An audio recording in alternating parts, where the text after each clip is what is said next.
Are you finding it hard to breathe while wearing one of these? Hi, my name is Greg Johnston, occupational therapist and CEO of Southeastern Support Care Services.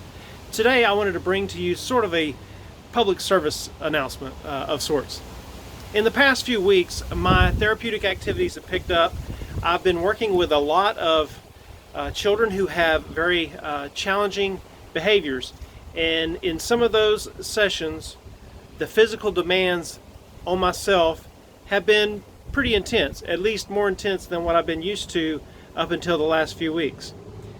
What has really intensified the challenges for me have been the fact that I'm wearing a mask the entire time.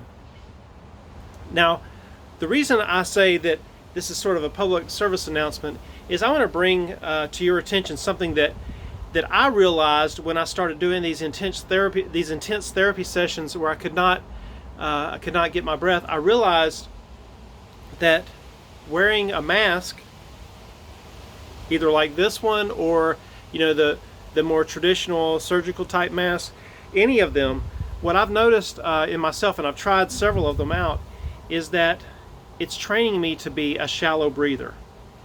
Now, if you've never heard that term before, you may yourself be a shallow breather and not realize it.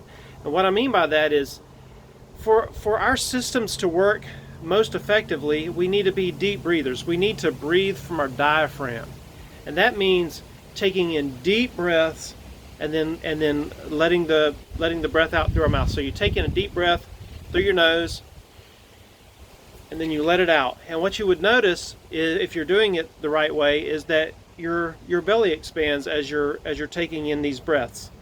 Now, what happens with shallow breathing is your diaphragm doesn't get involved, and you tend to take in a little oxygen, and then you just kind of push it back out.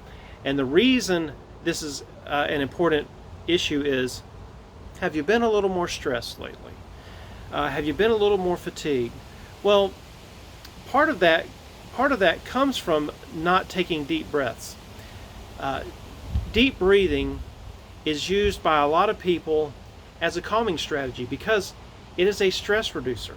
So if you find yourself in an intense situation, you're feeling your stress level rising, if you stop and you take a few deep breaths, 3 or 4 deep breaths, you will find that you are more ready to deal with the situation that you're faced with.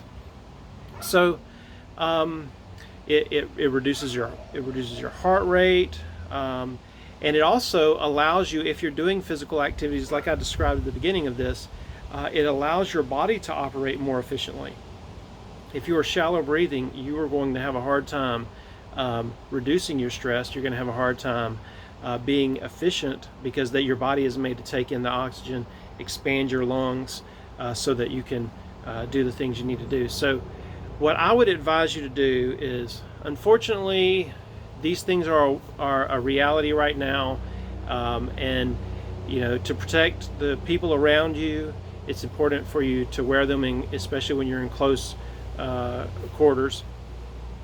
But what you need to do from time to time is separate yourself from everyone, pull your mask off, and practice taking some deep breaths. Slowly in through your nose, expanding your belly, and then blowing out through your lips. Do that 3 or 4 times, like that, and it's going to help you. It's going to help you to get through your day, to have more energy for the things you need to do, and to do them with less stress. So that's it for today. Just a thought. All right, you guys take care.